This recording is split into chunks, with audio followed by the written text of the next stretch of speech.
Começa agora, Paracuru, cidade que dança. Conversando sobre corpo e movimento. Mais um projeto cultural da rádio Marazul FM. Uma prova de amor a Paracuru. Apresentação, José do Vale Pinheiro Feitosa e Flávio Sampaio. Direção, Elder Gurgel.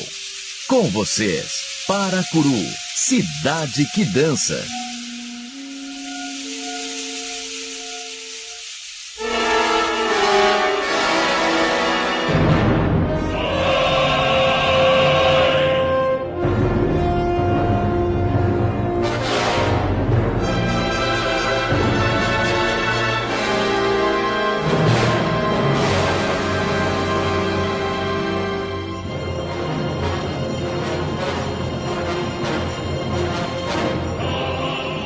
Não estamos apenas anunciando uma impressão de um lugar. O significado do seu momento e tão poucas condições determinantes do modo como a música do tempo é tocada em Paracuru. Em verdade, noutros fusos horários, por isso que a Terra é redonda, no mesmo fuso horário daqui, uns ao norte, outros ao sul, gente na cintura do planeta. E estamos falando de um bailarino de grandes companhias brasileiras e internacionais, um coreógrafo do país, o atual diretor da dança no governo do Amazonas. Relembramos todo o impacto de uma tragédia acontecida com seu pai. Por isso mesmo ele sai de Cuiabá e vai morar em Campinas. E isso é determinante para que ele chegue até a dança. Um dia ele passa em frente a uma academia de dança em Campinas, decide dançar, sem nenhum tipo de influência para começar a fazer a dança. Simplesmente, diz ele, passei, olhei, entrei e no dia seguinte estava fazendo aulas. O primeiro player nunca se esquece. Mário Nascimento, conversando do centro da floresta amazônica em Manaus, e Flávio Sampaio, na borda da plataforma marinha de Paracuru. Mário é um artista voltado ao reconhecimento dos seus mestres, à valorização de suas histórias e do impacto que eles tiveram no seu desenvolvimento na dança. O primeiro professor foi um bailarino argentino do Teatro Colón chamado Alfredo Maciel. Depois ele vai estudar na Academia Arraia, onde tem aulas e é colega da artista de televisão Cláudia Arraia. E tem lembrança dos nomes queridos como Toshi Kobayashi, Lene Deilo e Luiz Arrieta. Mário tem como verdade que os festivais de Joinville serviram como preliminares para sua carreira profissional. E ele vai para inúmeros trabalhos em dança, aqui e no exterior, como por exemplo com Uda Bittencourt e a companhia Cisne Negro, quando começa a entender que seu trabalho de coreógrafo tem uma língua, tem um conteúdo, a sua típica linguagem de coreógrafo. No Amazonas, o Mário se vincula ao destino da companhia de dança de lá. Mário Nascimento e Flávio Sampaio, nos revelando o quanto os centros urbanos desse imenso país, que é o Brasil, são estruturas capazes de absorver as grandes artes cênicas e musical do século XX e XXI. Aqui, Paracuru, cidade que dança. Não estamos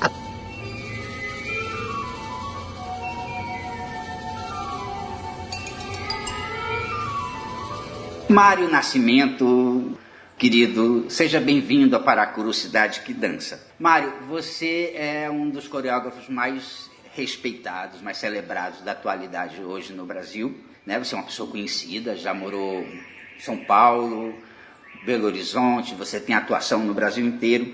Mas onde é que nasce o Mário Nascimento? O Mário Nascimento nasce em que lugar e como é que foi um pouquinho a tua infância? Flávio, primeiro, obrigado pelo convite, estar conversando com você, que admiro tanto o seu trabalho, você realmente forma tanta gente, é um profissional incrível, então é uma honra poder estar conversando com você. Obrigado. Me sinto extremamente lisonjeado.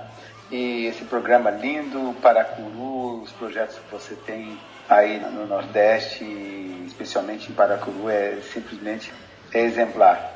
Devemos seguir esse caminho maravilhoso que você tem, que você produziu, que você está tocando até hoje. Maravilhoso.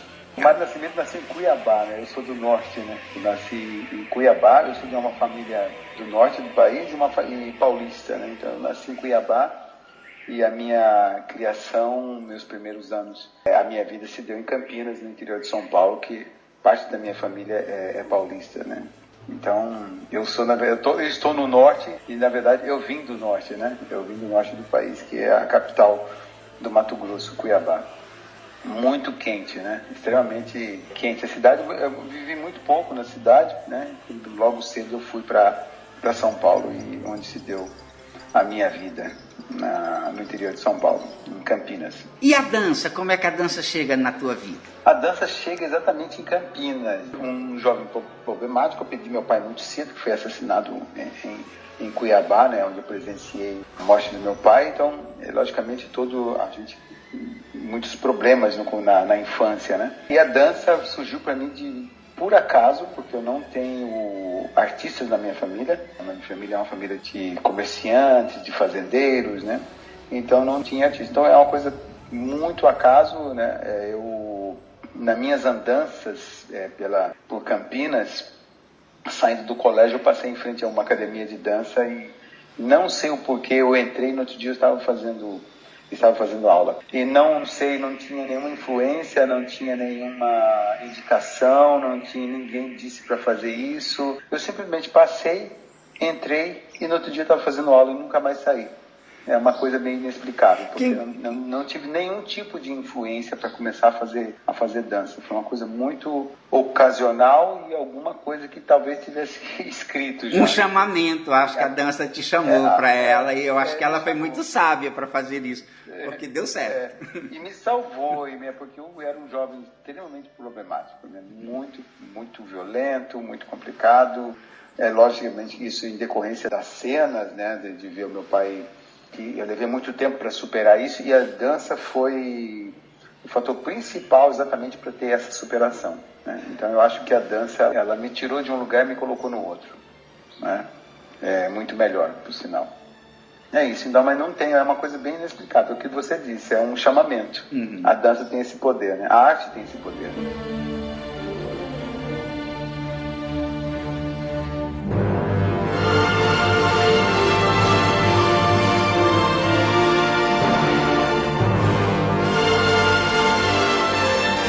Você se lembra dos seus primeiros professores, assim, com quem você começou, quem foi que te ensinou o primeiro plié? Dizem que o primeiro plié a gente nunca esquece. Você lembra ainda como foi? Lembro, meio desajeitado, né? Extremamente desajeitado, né? Uma coisa estranhíssima, né? As primeiras aulas de balé era uma coisa estranha, né? Porque você não entendia que você estava ali de malha e não usava suporte, aí o professor ele ia te corrigir, era muito estranho. Inclusive fazer plié era uma coisa extremamente complexa para mim, né? Muito desajeitado, né?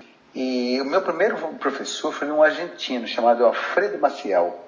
O meu primeiro professor, já que falecido, ele tinha feito parte do Teatro Colón, ele foi bailarino do Teatro Colón. E nessa época, nós tínhamos muitos professores argentinos, né, no Brasil, sobretudo em Campinas, né. Foi meu primeiro professor, foi o Alfredo Maciel. Depois eu estudei com o Alfredo Caruso, que também foi um grande bailarino do Teatro Colón.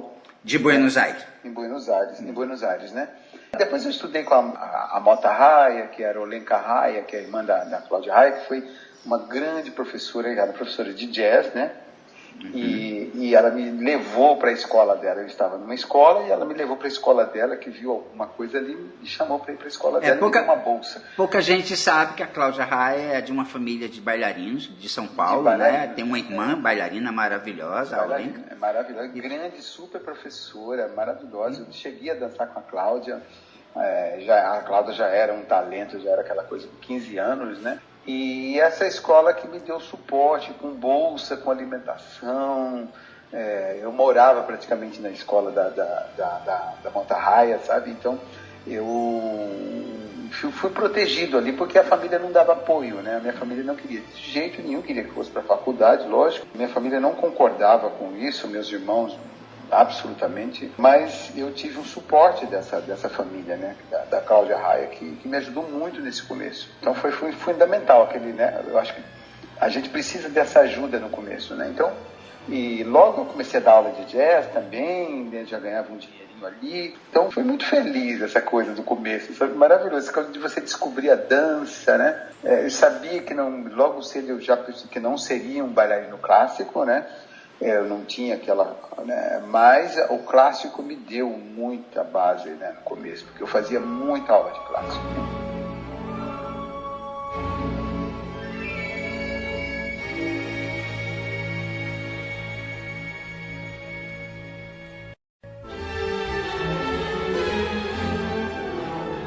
Mas você acha que começar com o jazz, assim, isso te deu uma certa maneira de desenvolver a tua criatividade? Porque muita gente diz que o começar pelo balé te prende muito a tua criatividade, porque o balé é uma coisa muito sistematizada, não dá muito espaço para improvisação, não dá muito espaço para criar movimentos novos, aquilo tudo já foi criado.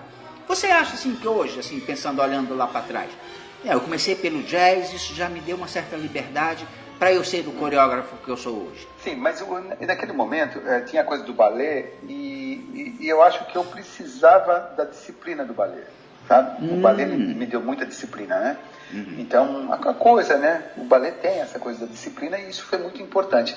Mas, paralelamente, eu fazia o jazz. Sim, isso eu acho que ajudou, sim. O jazz me deu essa liberdade, que eu precisava também dessa liberdade, né? Então, eu acho que eu tive os dois paralelamente. Eu tive que ter a disciplina do balé, entender o que é disciplina, o que é comportamento, e a liberdade do jazz, né? Eu acho que eu tive sorte de ter paralelamente os dois. Mário, mas quando é que Campinas fica pequeno para o Mário Nascimento e o Mário vai para São Paulo capital? Quando foi isso? Por que aconteceu? Eu acho que era o momento. Eu senti que podia render mais, podia progredir mais e tentar, né? Tentar coisas, né? Tentar crescer. Não era profissional. Eu acho que eu tive uma coisa assim. Eu tive aquela coisa. Eu não fui colocado no profissionalismo antecipadamente. Eu tive todo um período de escola, né? Aquela coisa de período de escola mesmo, de aprendizado. Eu acho que isso foi muito bom para minha carreira, né? Porque eu não pulei etapas. Então eu tive todo um período escolar. Bom, eu fui para São Paulo imediatamente. Eu fui fazer uma audição na companhia do Lenny Dale, olha, que estava começando a companhia do Lenny Dale, com a Joyce Kerman, né? Eu sentia que eu tinha uma boa preparação já no jazz. Eu até era muito novo, acho que tinha, na época, 18 anos, 18 para 19 anos. E Lenny Dale, que é um dos grandes nomes da Broadway de Nova York, que morou um tempo no Brasil, mas que era um nome fabuloso em Nova York, fazia shows e espetáculos na Broadway. Foi uma grande estrela, né? Para mim foi o grande nome do jazz. Quem levou o jazz para o mundo naquela época foi o Lenny Dale. Sim. Bom, eu tive, não sei como, mas eu consegui entrar, eu fiz a audição e consegui entrar na companhia. Então, na verdade, primeiro trabalho profissional. Eu entro, já estou em São Paulo, fazendo aula com a Toshi, e ali aquela coisa de dançar em pequenos grupos, né? Mas tudo de forma amadora, nada profissional, né? Nada profissional. E já dando aula de jazz, então eu já conseguia me manter de alguma forma, né? Morava em pensão, logicamente, né? Mas muito feliz de poder estar em São Paulo, fazia aula o dia inteiro, dava minhas aulinhas e comecei a treinar a carreira profissional. Mas aí, Mário, você fez aula há muito tempo com a Toshi Kobayashi. Toshi é uma das principais professoras de balé no Brasil, formou vários bailarinos, ganhou prêmios. Como é que foi a experiência de trabalhar com essa disciplina que é o balé clássico? Eu acho que foi fundamental, né? Fundamental, profissionalmente, como pessoa, né? Como ser humano, porque a Toshi, ela não só te dava aula, mas ela te ensinava comportamento, né? Como que se comportar, como ter delicadeza, respeito pelas pessoas, né? Então, foi um processo de muito aconselhamento, né? Eu convivi muito com a Toshi. Não só em sala, mas aprender por exemplo, a sentar, você usar os talheres. A Toshi me ensinou tudo isso, né? Foi uma professora completa, né? Me ensinou disciplina, me ensinou toda a questão do comportamento. Isso foi essencial para mim. Eu fui muito, muito feliz de tê-la na minha vida, sabe? Essa grande professora. Né? Que bárbaro, assim, escutar um aluno falar assim de sua mestra Me emociona, porque eu conheci já várias pessoas que dizem isso da Toshi, e eu também tenho esse tipo de agradecimento ao meu mestre, que foi o Denis Gray. Então é emocionante assim, saber que alguém nos levou de um patamar e colocou em outro. Hoje você é um grande nome da dança brasileira e você tem esse tipo de agradecimento à sua mestra. É muito bonito ver isso, Mário. Assim, te agradeço você poder externar isso no nosso programa. É o mínimo, né? É o mínimo de você reconhecer de onde você veio, né? E você saber que você tem uma origem, né? Para eu estar aqui hoje, eu tive que passar, eu tive que estudar, eu tive que ter pessoas para te ensinar. Porque eu acho que ninguém consegue levar uma carreira sem ensinamento. E a carreira não é só a questão profissional. Eu acho que é um conjunto de normas, né, de procedimentos que você tem que ter como profissional. E isso a Toshi foi fundamental para mim. Eu agradeço muito a ela e agradeço aos deuses da dança de ter colocado a oportunidade de ter a Toshi me ensinando.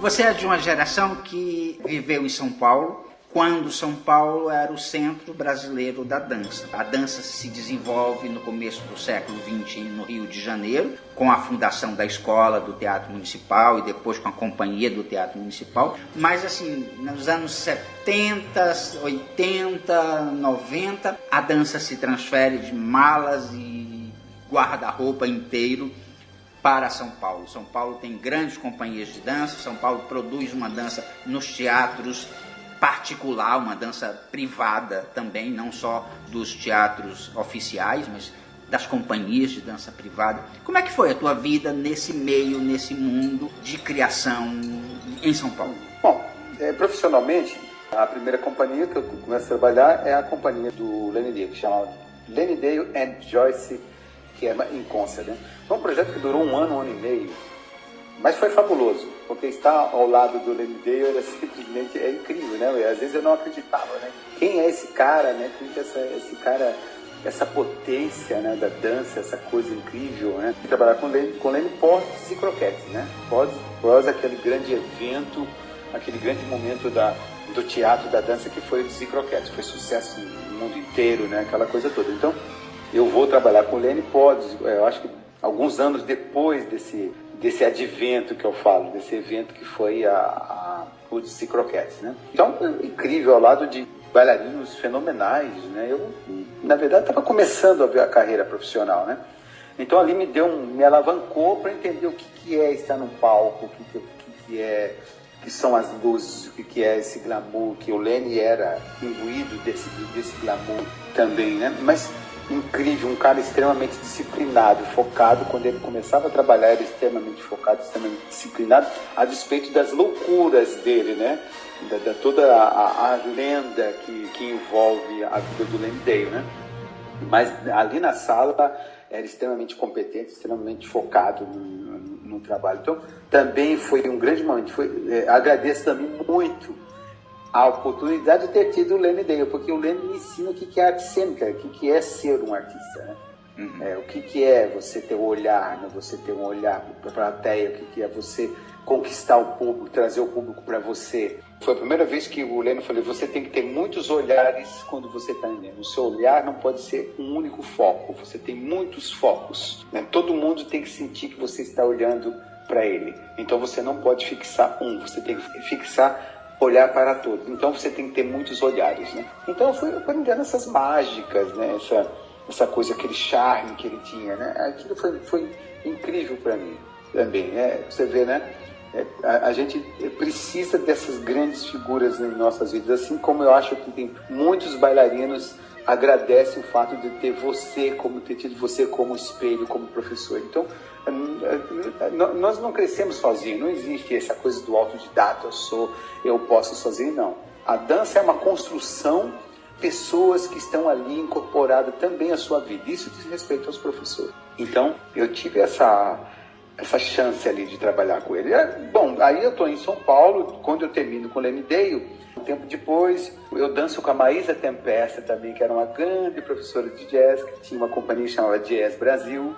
Fiquei um tempo também com ela, super professora, onde eu aprendi muito também com essa figura especializada em musicais também, né? Depois, logo em seguida, eu vou para a Balé da Cidade de São Paulo, que era a direção do Luiz Arrieta, e fico um ano e meio no Balé da Cidade de São Paulo. Que é uma das grandes companhias de dança brasileira. Só para contextualizar, Mário, o Balé da Cidade de São Paulo já se apresentou aqui em Paracuru, e a cidade tem essa companhia na memória, porque foi um grande sucesso, assim, até hoje as pessoas falam dessa grande companhia. Então, assim, só para contextualizar, que é a companhia que se apresentou na praça de eventos aqui de Paracuru há 2 anos atrás. Era o desejo, né? Era aquela coisa, o desejo de todo mundo, era a companhia incrível, né? Muito sucesso, sendo dirigida por um ícone da dança, que naquele momento que era a grande estrela também da dança contemporânea, que era o Luiz Arrieta, que era o diretor e coreógrafo residente na época. E também super experiência, né? Fiquei pouco tempo, fiquei um ano e pouco, mas foi uma grande experiência, principalmente o fato de estar na companhia, uma grande companhia, e ser dirigido pelo Luiz Arrieta, né? Que era um super coreógrafo, um gênio, eu acho, da dança, que fez coisas incríveis, né? E fiquei 1 ano e meio, depois quando eu saio do Balé da Cidade, logicamente eu tenho a oportunidade de dançar os balés do Arrieta, né? Do Luiz Arrieta, e a experiência com ele também. Mas depois, assim, eu senti que eu precisava sair, né? Chegou um momento que eu falei, gostaria de experimentar outras coisas, aí eu saio do Balé da Cidade e vou tocar uma carreira independente. Começo a tornar um artista independente. E nesse momento, em São Paulo, como você disse, existia uma evolução, né? A dança estava fervilhante ali, né? Existia muita gente criando, surgindo novos coreógrafos. Existia muita inquietação na cidade, né? Muita inquietação. E eu começo a fazer experiências de solos, pequenas experiências, e ali eu começo a tocar a minha carreira, e começo a minha carreira como coreógrafo profissional, porque anteriormente eu era coreógrafo, mas era um coreógrafo amador, que a gente tem que saber muito bem separar esses dois polos, né? Até onde você é amador, até onde você começa realmente uma vida profissional, porque eu acho que o que antecede a isso é aprendizado, é estudo. Então eu fiz muita coreografia para festival, né, para Joinville, ganhar aquela coisa de ganhar primeiro lugar, né? E foi maravilhoso. Só que essa é uma etapa amadora, eu considero uma etapa amadora. E aí quando eu paro de fazer coreografias para festivais, aí é exatamente quando eu começo a minha carreira profissional como coreógrafo também. As pessoas precisam saber, Mário, que você pode aprender dança, aprender a dançar, você pode entrar numa faculdade e aprender a como ensinar a dança, mas a coreografia é uma prática quase particular, solitária, porque não é muito ensinado, não existem cursos ou não existem muitos lugares no mundo que te ensinem a ser coreógrafo. Você aprende fazendo isso, você aprende fazendo uma coreografia para um amigo, para uma escola. Isso que você fez para se tornar o grande coreógrafo que você é, você teve essa prática, né? Eu acho que nesse período o Festival de Joinville ele era um bom termômetro, não é não? Porque lá, como era uma competição, você tinha uma ideia de saber onde é mais ou menos que você se localizava dentro desse universo que é brasileiro.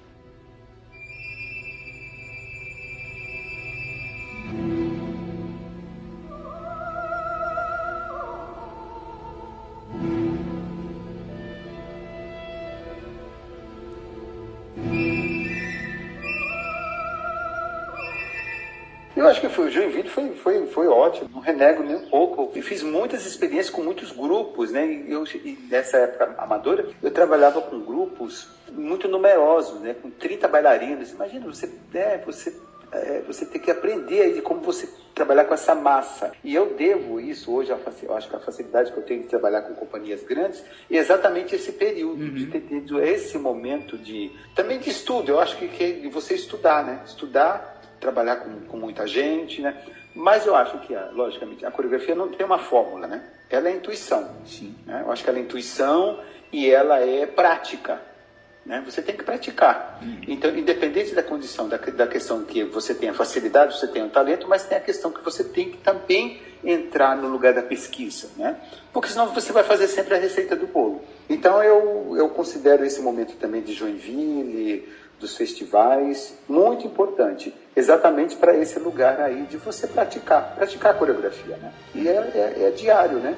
Mas eu acho que a criação, ela não tem um modelo ou uma receita, né? Ela é uma coisa muito da sua intuição e do seu mergulho num lugar até que desconhecido da criação, né? E Mário, é isso que torna interessante, porque assim, a gente ver um balé do Mário Nascimento, a gente sabe que ali está a personalidade do Mário, por mais que o Mário se reinvente, eu já vi vários trabalhos seus e você está sempre se reinventando, a gente sabe que existe ali a tua personalidade, e é isso que faz ser interessante, um coreógrafo interessante, né? Se a pessoa tivesse uma fórmula, fosse todo mundo igual, se aproveitasse desse jeito de fazer, né, ficava tudo muito parecido. Então eu perdi um pouco essa questão do brilho do próprio coreógrafo, do nome do coreógrafo, da assinatura do coreógrafo que está ali embaixo. Esse é o meu trabalho, isso é o que te faz. Mas Mário, aí você começa a fazer coreografias para companhias profissionais, né? Cisne Negro, Balé da Cidade. Me conta um pouco, você cria a sua própria companhia, que é a Companhia de Dança Mário Nascimento, isso ainda em São Paulo, porque a Companhia Mário Nascimento ela já teve duas cidades, né, como sede, São Paulo e Belo Horizonte. Mas vamos conversar um pouquinho sobre esse período de São Paulo. Como é que foi o Mário Nascimento, profissional, coreógrafo paulista? Eu começo a dançar no Centro Cultural São Paulo, fazer várias experiências juntamente com o Sandro Borelli. A gente começa a fazer muitas experiências ali, porque tem um evento que chamava O Masculino na Dança. Tinha o feminino e o masculino, que era a curadoria do grande Marcos Bragato, que dirigia a dança no Centro Cultural. Que hoje está na Universidade Federal de Rio Grande do Norte. Exatamente. Foi uma figura importantíssima. Sim. Também. A gente não pode esquecer essas figuras, né, que são importantes na carreira. E o Marcos estimulava demais a gente a pesquisar, ia ser mais atrevido, as nossas inquietações e levar para o palco, né? E ali eu faço várias peças ali, vários fracassos, alguns acertos, né? Porque eu acho que a carreira também se constrói com nossos fracassos, não existe o sucesso absoluto, né? Então, eu acho que nem deve existir na carreira de um artista o sucesso absoluto, né? Acho que senão ficava chato, né? Você não tinha como chorar de noite. Poxa vida, não deu certo, tanto que eu trabalhei. Não deu certo. Então, assim, muitas críticas ruins e eu vejo que hoje as pessoas, os artistas não suportam as críticas. Eu tive muitas críticas pesadaças, assim, no estado de São Paulo, na Folha de São Paulo, tanto eu como o Sandro Borelli. A gente fazia, eu lembro de uma peça que a gente fez, Dois Perdidos numa Noite Suja. A gente ficou um mês em cartaz, grande sucesso de público, mas um fracasso com a crítica. A crítica desceu o pau na gente. E eu sabia como aquilo era importante. Eu falei, bom, finalmente eu estou no meio. Eu falava, agora eu sou artista. A gente discutiu, olha essa crítica negativa, ruim, mas isso é ser artista. O artista ele tem que estar exposto, né? Eu não vou me esconder. E se você não chamasse a atenção da crítica, ela também não faria. Eu acho que é o pior momento, é você não chamar a atenção da crítica. Porque quando ela fala mal de você, ela olhou para você, ela disse, você é um artista importante, você está se apresentando e eu estou falando sobre o seu trabalho. Então, assim, já é um patamar lá em cima. Não é falar mal, falem mal, mas falem de mim. Várias peças, nem sei a quantidade que a gente faz ali, aquela coisa de produção, né? Você está produzindo muitas coisas ao mesmo tempo. E isso, São Paulo era genial. Existia muita inquietação, muita gente chegando, muita gente fazendo, muita gente discutindo. Eu começo a fazer meus trabalhos ali e isso tudo é fundamental. Quando eu começo a descobrir a coisa da linguagem, né? O que eu estou fazendo, que coreógrafo eu sou. E nesse momento, assim, eu renego o balé clássico, né? Eu passo a não fazer mais aula, eu falo, eu preciso ir para um outro lugar nesse momento, né? E aí eu começo a descobrir quem eu sou ali como coreógrafo, né? Eu falei, bom, eu vou para esse lugar, tem um tipo físico, eu sou atarracado, eu sou baixo, né? Que dança que é essa que eu procuro, né? E aí nesse momento eu começo a descobrir. Até que finalmente, aí eu vou para a Europa, com aquela coisa de querer dançar na Europa, mas aí eu retorno, porque daí eu vou para o Cisne Negro. Uhum. Eu tenho a Uda, a minha grande mentora também a UDA me chama para ir para o Cisne Negro como assistente de direção e assistente de coreografia. Eu falei, meu Deus, o que é isso, né? O Cisne Negro me chamando para ir para a companhia e me causa um transtorno, porque eu queria ficar na Europa, né? Mas a UDA me chama e me traz de volta da Europa. UDA Bittencourt, que fundou o Cisne Negro, é uma das mais tradicionais companhias de dança, embora a UDA tenha falecido há 2 anos atrás, a companhia ainda continua com a sua filha, e é uma companhia tradicionalíssima, né, paulista, que está há muito tempo em cena.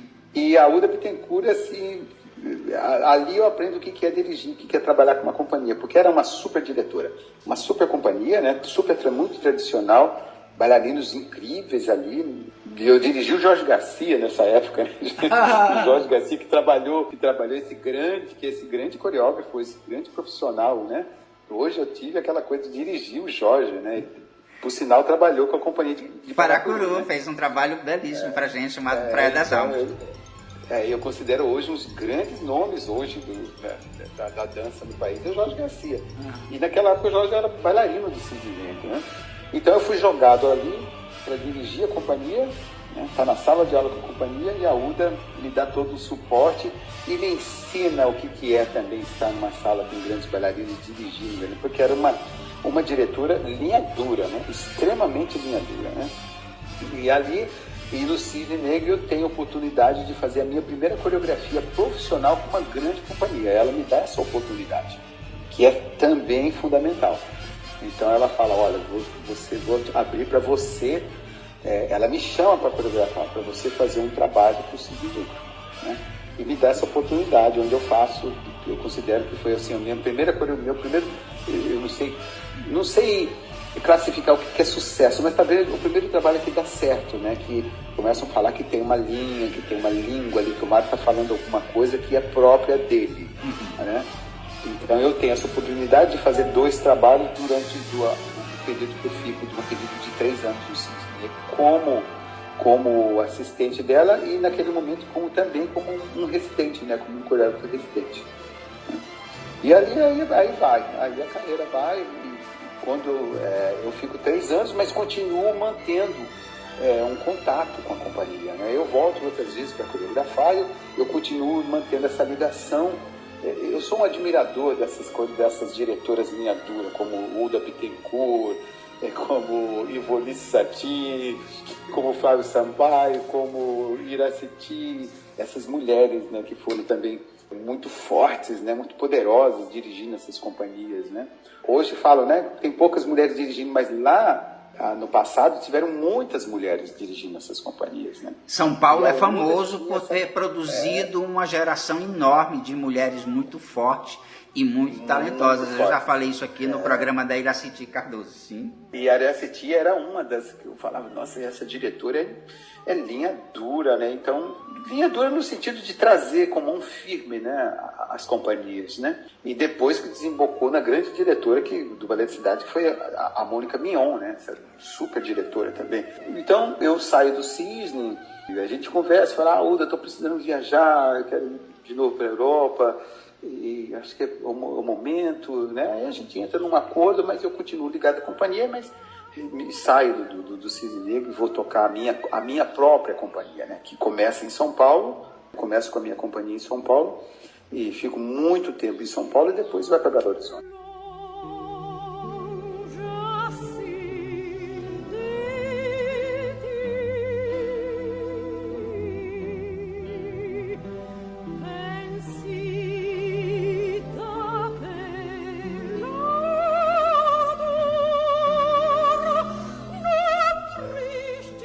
Mário, é um tempo que você coreografa para grandes companhias brasileiras. Assim, primeiro, é diferente um coreógrafo trabalhar com uma companhia como convidado, com pessoas que você conhece pouco, e trabalhar com o seu próprio núcleo ali, que você está habituado a ver todo dia. É diferente ou é desafiador? É diferente e é desafiador. É diferente. Porque na sua companhia você tá dia a dia ali na convivência, né?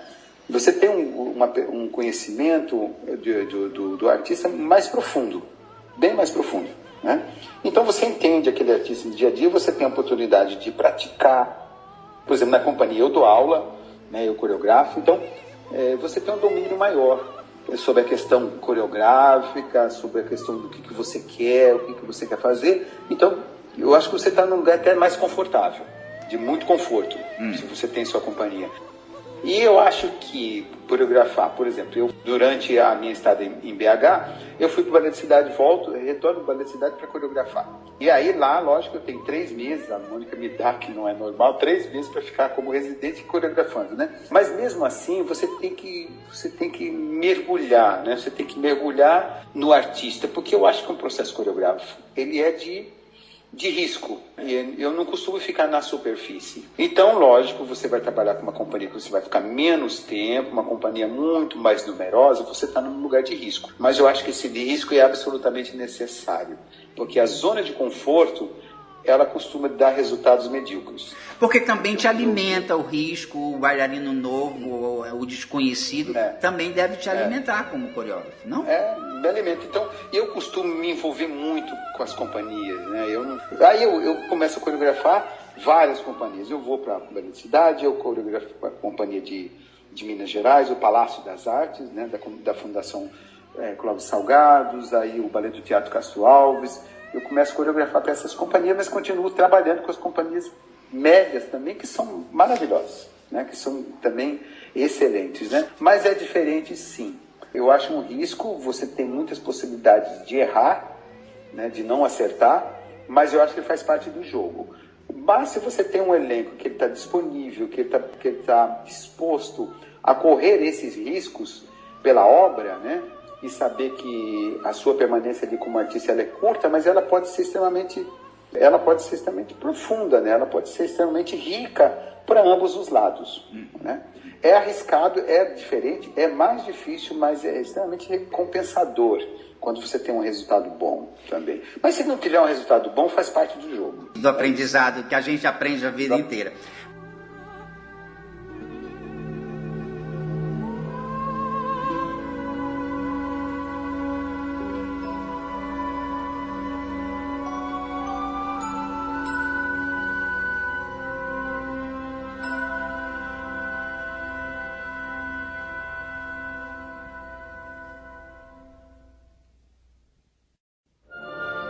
Mário, você hoje dirige o Corpo de Dança do Amazonas, que está inserido entre as grandes companhias de dança brasileiras. Eu te confesso que assim conhecia o Corpo de Dança do Amazonas pouco depois que a Ivonice deixou a companhia e voltei a assistir na abertura do Festival de Joinville uns 3 ou 4 anos atrás. E foi uma surpresa muito linda ver uma companhia madura, uma companhia profissional pra caramba em cena, defendendo o seu nome com uma garra enorme e ver um balé lindo coreografado por você. Eu queria te dizer isso porque assim, eu acho que naquele momento o Festival de Joinville muita coisa acontece ao mesmo tempo. Eu acho que eu não consegui falar isso com você, mas eu trago isso comigo até hoje, assim, e eu gostaria de dizer tanto para você quanto para o elenco, que eu adoro, eu tenho vários amigos lá, que foi muito lindo ver a companhia se apresentar naquela noite no Festival de Joinville. Vamos falar um pouco dessa companhia, essa companhia que foi criada tem mais de 20 anos no estado do Amazonas. A gente se surpreende com a cena cultural do Amazonas, porque a gente acha que uma cidade no meio de uma floresta nada acontece. Mentira! Lá acontece e acontece muito. Tem festival de dança, tem festival de ópera, tem grupos de dança. É maravilhoso o lugar. Então assim, você hoje dirige esse lugar. Como é que você chega na companhia do Amazonas e como é que é esse diretor da companhia? É linha dura? É linha dura, irmão. Aqui tem que ser linha dura. Tem que ser. Não, a companhia está fazendo 25 anos, né? A companhia, ela tem toda uma trajetória, né? Ela foi fundada lá com o Jofre, né? Que figura fundamental na criação da companhia, os fundadores locais, a Ivonice que chega e coloca a companhia num outro lugar, né? Eu comecei a trabalhar com a companhia aqui há 10 anos atrás, quando o Getúlio, o então diretor, me chama para coreografar. Né? E eu fiz o Cabanagem, que era inspirado numa revolta popular que teve aqui na região, né? Na época da borracha. Né? E eu venho fazer esse trabalho que tem um super resultado, um resultado muito positivo. E passo a ter essa ligação com a companhia e venho outras vezes dar aula e trabalhar. Né? É incrível estar aqui, né? Porque é o que você fala. Eu sempre ouvia falar da companhia, mas nunca tinha estado na Amazônia, né? Em Manaus. Né? Eu falava, tudo acontece aqui. As coisas mais incríveis, as pessoas não têm ideia de como esse lugar é rico em cultura, né? Não só a questão do Festival de Ópera, que é maravilhoso, os festivais de dança, o Festival de Teatro, o teatro, que é uma relíquia, né? O teatro é uma coisa incrível. Hoje foi colocado como um dos prédios mais lindos do mundo, né? Então, assim, você está dentro de um lugar onde a cultura, ela fervilha, né? E tem toda a questão da cultura popular local, tem o Festival do Boi, que é algo impressionante, que eu tive a oportunidade de ver. Os grupos locais, a cena independente, a cena ballroom, por exemplo, é muito forte. Vários grupos de teatro, de circo, de dança. Tem a Faculdade de Dança UEA, aqui, que é importantíssimo. Então, assim, é um lugar rico, né? O pessoal fala, você está fora do eixo. Eu falo, mas que eixo é esse que você está falando? Eu estou no eixo. Né? Eu estou no eixo. Eu sou o eixo, querido. Eu estou na ponta do triângulo. Eu estou lá em cima, eu falo, né? Eu estou no eixo, eu estou num lugar muito rico de cultura, onde para o meu trabalho está sendo incrível. O que eu estou, né? A minha dança, ela se transforma nesse momento, ela vai sofrendo também, porque você é influenciado pelo lugar, pela questão geográfica, né? Sim. Então eu estou num lugar extremamente potente, numa companhia muito potente, com um corpo de dança muito forte. É impressionante como eu tive a oportunidade, por exemplo, de ir para a Europa coreografar também. Eu levo, né, os vídeos, as coisas da companhia para mostrar. E as pessoas estão muito impressionadas com a companhia. Mas isso não é por causa do Mário Nascimento, né? É por causa de uma característica deles também, dessa força, desse poder. A companhia é muito poderosa. Lógico que você coreografar para uma companhia com essa força, o trabalho vai lá para cima, né? O trabalho, ele... Eu te agradeço muito, um elogio dele. Tem pouca gente sabe que teve um professor russo, que eu não vou me lembrar o nome, que era marido de uma cantora de ópera do Teatro Amazonas, que deu uma grande força assim, na qualidade técnica da dança amazonense. Infelizmente não vou me lembrar o nome dele. Então, assim, as pessoas se surpreendem com essa dança amazonense, mas, assim, ela foi construída por pessoas com muita competência. Muita competência. Muita gente boa. Aqui, por exemplo, muitos coreógrafos participaram. Sim. Aqui a gente viu os dois nomes, né, que é o Getúlio Lima e a Mônica Andrade, né, que ficaram muito tempo na companhia, que ajudaram nessa formação, né? E tem muitos professores muito bons que trabalham na formação desses bailarinos, né? Então a companhia muito, mas assim, para mim não é uma coisa surpreendente, porque eu já vinha muitas vezes, mas quando você está na Amazônia, você está nesse lugar onde a energia é muito forte, né? Por todas as questões que envolvem a Amazônia. E esse momento, você pensar que a cidade de Manaus é como se ela estivesse numa ilha, né? No meio da floresta amazônica, onde muitas coisas acontecem. E, sobretudo, hoje, todas as questões que envolvem esse lugar, né, na questão indígena, onde eu entendo muito mais a questão da preservação da floresta, né? Então, você possa entender tudo isso aqui. E a cidade tem uma história muito, muito antiga, né? Porque vem desde o período lá da borracha, né? Como é que foi construído tudo isso aqui. É uma cultura muito rica, né? Que está distante, porque aqui você está em outro país, né? Eu estou mais próximo dos Estados Unidos, de Miami, do que de São Paulo, né? E do Rio, né? Eu estou muito distante, né? Então as pessoas não imaginam o que é essa cidade, o que é o poder que ela tem, a riqueza, o seu povo, a sua cultura, o seu idioma, a sua maneira de falar, a culinária que é muito rica. Enfim, eu sou muito grato de estar aqui também, sabe? O meu secretário aqui, eu falo, o Apolo, meu secretário Apolo, que é um super secretário, que também eu não conseguiria dirigir a companhia se não tivesse todo esse apoio, você sabe, né? É uma companhia estatal, eu preciso do apoio da secretaria, né? E eu tive esse apoio, eu tenho esse apoio. Lógico, tudo a gente quer melhorar sempre mais, mas eu tenho um secretário que me apoia e uma secretaria de cultura e uma agência reguladora também, que é a agência que apoia, que me dão possibilidades de continuar, né, de fazer uma boa direção. Né? Mas essa direção ela não vem de forma solitária, ela vem com um coletivo, um grupo de pessoas que estão ali trabalhando. E isso diz respeito também à Secretaria de Cultura, né? Esse apoio me dá essa confiança, né? Sim. Mário, aqui como a nossa companhia de Paracuru, vocês vivem nesse ambiente que é distante dos grandes centros culturais brasileiros. Como você falou, é mais fácil ir para Miami.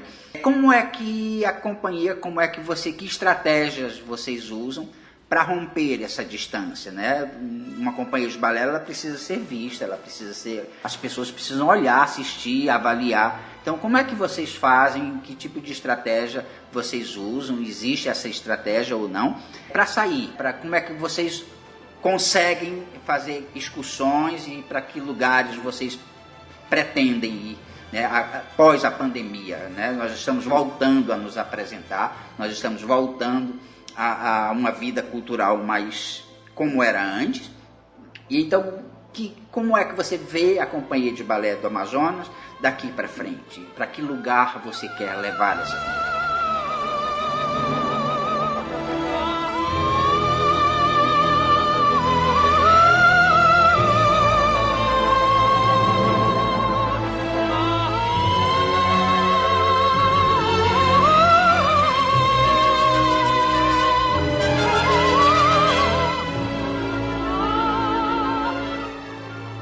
Eu quero mais, né? Quero ir mais. A companhia, quando pós-pandemia, por exemplo, quando a gente vai para Joinville, um super convite, uma coisa incrível estar naquele lugar, né? Dançando com muita gente, todo mundo. Então, começa ali. A companhia, o ano passado, ela viajou bastante. Ela fez turnê, foi para São Paulo, foi para Brasília. A gente conseguiu circular. É mais difícil, eu estou muito distante, mas eu não penso nisso, sabe? Eu acho que assim, eu tenho que levar. Independente dessa distância, eu não devo pensar nela. Eu preciso do apoio, lógico, preciso do apoio da secretaria. Eu falo para o secretário, eu preciso girar, eu preciso mostrar a companhia.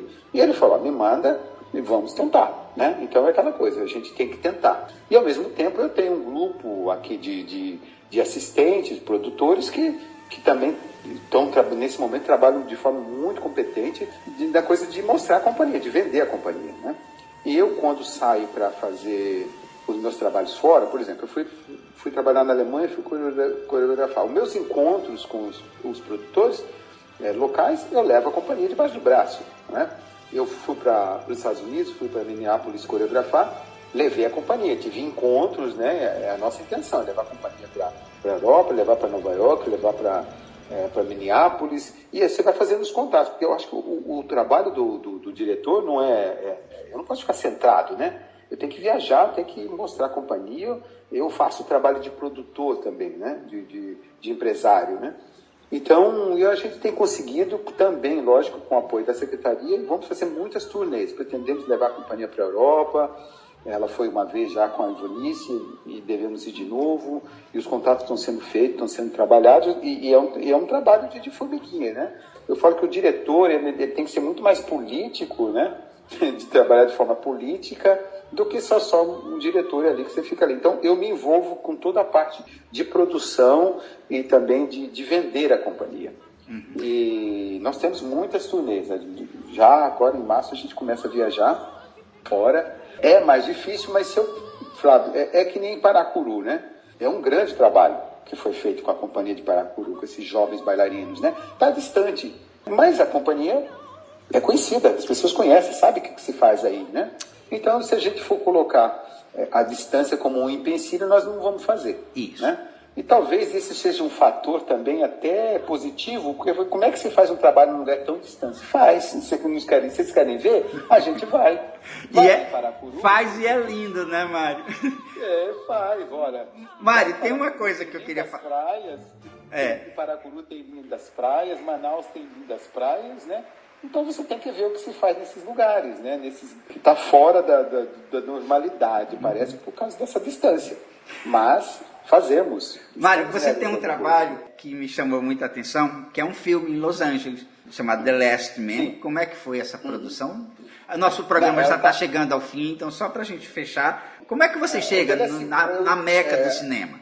Nossa, é incrível, né? Porque o ator me chama, vamos trabalhar e o filme está sendo produzido agora e a peça estreia em setembro, né? Vou estrear a primeira vez uma peça teatral em Los Angeles.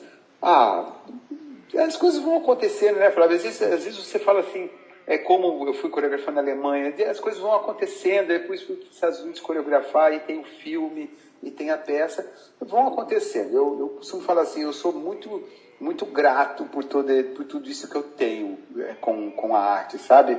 Coloco num lugar assim, eu trabalhei muito, eu me esforcei muito, mas eu também tive muito auxílio, muitas pessoas que estão ali do seu lado, né? Não se faz nada sozinho. Então, nesse aspecto, eu acho que a carreira está indo super bem, está caminhando, a despeito de tudo que a gente sofreu nas questões políticas, né?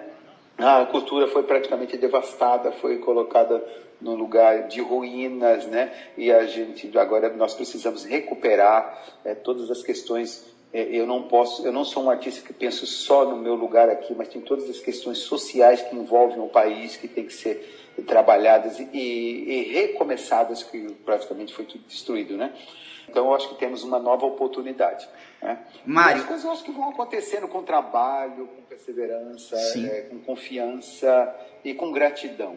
Né? Com gratidão. A gente quer muito fazer uma parceria, a gente já tentou fazer essa parceria, Mário Nascimento com Paracuru Companhia de Dança. Infelizmente, naquele momento não foi o momento, não deu certo, o patrocínio não chegou. Mas você ainda não saiu do nosso radar de jeito nenhum, pelo contrário, continua cada vez mais no nosso radar. Eu já falo que eu aceito. De você vir a Paracuru, primeiro conhecer a nossa cidade, que é linda, é um lugar lindo, você vai amar, você vai adorar. E segundo, que eu sei que assim, nossa companhia vai se sentir muito honrada de ter você como um dos próximos coreógrafos. A gente vai trabalhar para isso. Mas, Mário, infelizmente a gente chegou no final, nós temos um tempo. A gente poderia ficar aqui conversando horas, né, sobre você, sobre o seu balé, sobre a sua vida coreográfica, sobre a sua vida artística.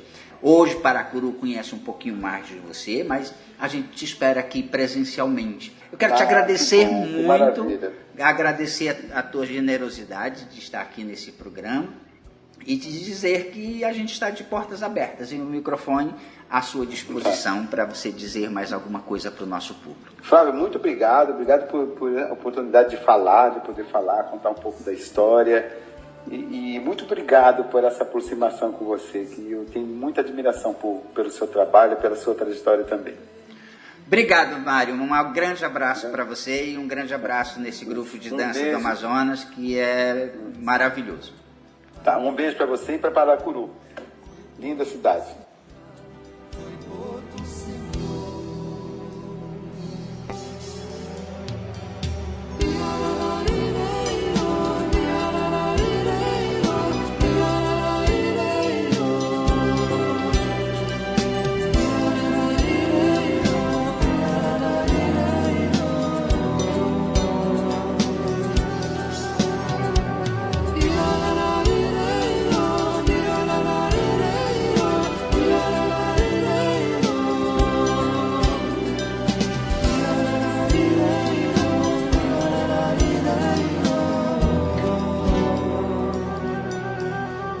Tajapanema se pôs a chorar, Tajapanema se pôs a chorar. Quem tem filha moça é bom vigiar. Tajapanema se pôs a chorar, Tajapanema